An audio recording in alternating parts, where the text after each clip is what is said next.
Assalamualaikum warahmatullahi wabarakatuh. Yang terhormat Bapak Hendrawan Esos MAB selaku dosen pengampu mata kuliah Pendidikan Kewarganegaraan. Kali ini saya dan rekan kelompok saya akan membahas tentang kemiskinan. Sebelum itu, perkenalkan kami dari kelompok 1 yang beranggotakan 5 orang. Saya sendiri atas nama Sofia dan rekan saya ada Martina, Rahma, Nur Adila, dan Nirmala. Baik, sebelum kita masuk ke pembahasan, ada beberapa submateri yang akan kami bahas. Saya sendiri akan membahas mengenai pengertian kemiskinan. Jadi, kemiskinan adalah ketidakmampuan untuk memenuhi standar hidup minimum. Standar hidup minimum yang dimaksud ini adalah misalnya individu atau kelompok masyarakat ini tidak mampu memenuhi kehidupan secara basic. Basic yang dimaksud ini adalah sandan, papan, pangan. Jadi jangankan memenuhi kehidupan yang sifatnya sekunder atau tersier, primer aja yang contohnya makanan, pakaian, tempat tinggal, dan kebutuhan akan air bersih. Orang yang dikategorikan miskin rata-rata tidak mampu untuk memenuhi kehidupan tersebut. Nah, sekarang saya akan membahas dua cara mengukur kemiskinan.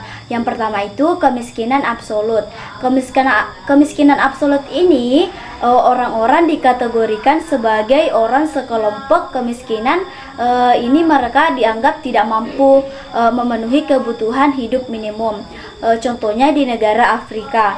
Di sana kan jangankan untuk mereka makan, untuk mendapatkan air yang bersih saja sangat sulit, teman-teman. Nah, negara Afrika ini dapat dikategorikan ke dalam masyarakat kemiskinan absolut. Ya, yang kedua itu kemiskinan relatif. Misalnya teman-teman hidup di lingkungan masyarakat sendiri, kemudian misalnya ada satu keluarga sudah bisa memenuhi kebutuhan minimum, kayak sudah bisa beli rumah, sudah bisa beli makanan, tapi dia masih relatif lebih miskin dari masyarakat di sekeliling teman-teman. Langsung saja kita masuk materi selanjutnya, yakni faktor-faktor penyebab kemiskinan. Kira-kira apa yang menyebabkan seseorang menjadi miskin? Langsung saja kita membahas faktor-faktor apa saja yang menyebabkan kemiskinan. Faktor-faktor yang menyebabkan kemiskinan ini ada 3, yakni faktor individu, faktor geografis, dan faktor sosial. Teman-teman pasti bertanya-tanya, apa sih itu faktor individu? Seperti apa sih itu faktor individu? Faktor individu ini bermacam-macam. Kita ambil 3 contoh. Misalnya, contoh pertama yakni lalai.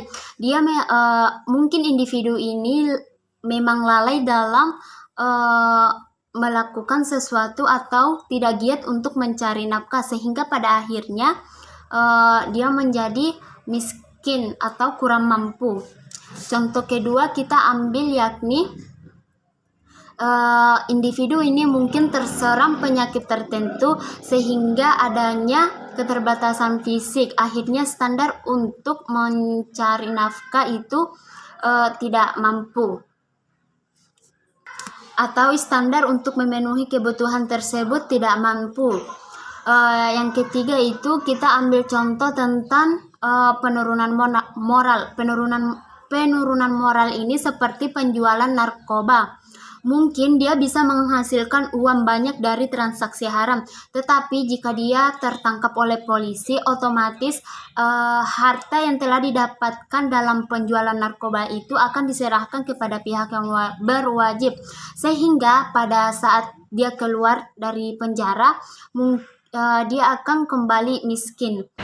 Kita akan membahas faktor geografis, di mana faktor geografis ini mempunyai 3 poin.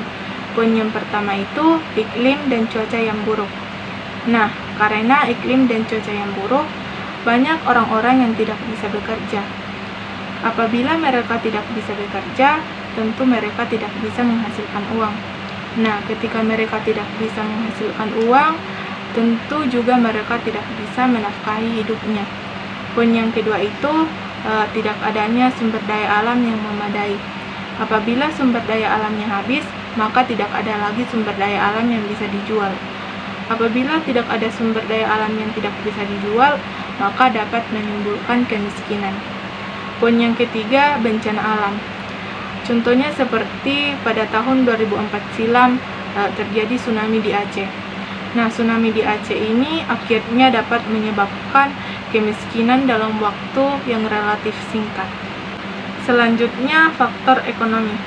Faktor ekonomi juga mempunyai 3 poin. Poin yang pertama itu depresi ekonomi. Depresi ekonomi merupakan sebuah gejala turunnya pertumbuhan ekonomi atau produk ke arah negatif yang mengakibatkan pengangguran dan berkurangnya lapangan kerja. Poin yang kedua, pengangguran. Secara umum, pengertian pengangguran adalah orang yang tidak mempunyai pekerjaan. Penyebabnya adalah ketidakseimbangan lapangan kerja yang tersedia dengan lajunya pertumbuhan penduduk. Artinya, jumlah tenaga kerja lebih banyak dibandingkan jumlah lapangan kerja, sehingga menyebabkan beberapa orang tidak mempunyai pekerjaan. Yang terakhir, pertimbangan kekayaan yang tidak produktif. Karena pertimbangan teknologi saat ini melahirkan cara baru dalam menyelesaikan pekerjaan di berbagai sektor, seperti manufaktur, perbankan, jasa, dan lain sebagainya. Kondisi ini kemudian menuntut adanya sumber daya manusia yang kreatif, inovatif, serta berdaya saing, sehingga menyebabkan kekayaan tidak produktif. Di sini saya akan membahas tentang faktor sosial, di mana kita bisa melihat poin faktor pertama yang menyebabkan kemiskinan adalah sistem pendidikan yang kurang baik. Yang kemudian kedua, perumahan yang kurang memadai. Kenapa bisa terjadi begitu? Karena misalnya pendidikan itu buruk, akhirnya dapat menyebabkan orang-orang yang tidak mempunyai skill tertentu, akhirnya dia tidak mampu memenuhi kebutuhan hidup karena dia tidak mempunyai skill untuk dia jual. Nah, termasuk tadi misalnya pemukimannya tidak sportif dan akhirnya akan menciptakan kemiskinan sifat kultural, dan dia juga bisa melihat skillnya. Udah, kalau tidak melihat produktif juga nggak apa-apa, akhirnya dia bermalas-malasan. Nah, yang terakhir kita akan membahas tentang penanggulangan kemiskinan. Yang pertama, bantuan sosial. Yang kedua, pemberdayaan masyarakat. Dan ketiga, pemberdayaan UKM, usaha kecil menengah.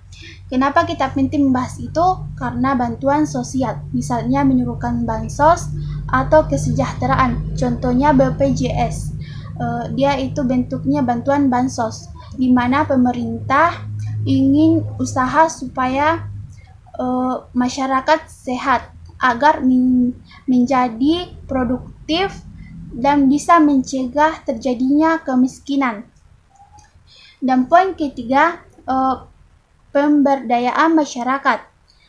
Dia itu memiliki banyak cara, dan sebenarnya poin 2 dan ketiga itu sama.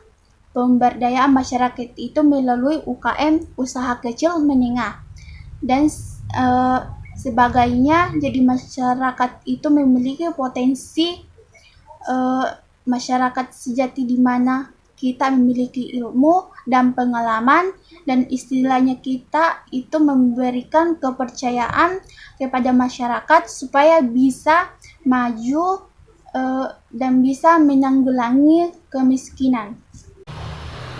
Mungkin itu yang dapat kami paparkan mengenai materi tentang kemiskinan. Apabila ada kekurangan, itu dari saya, dan kelebihannya ada pada diri teman-teman saya. Wabillahi taufiq wal hidayah.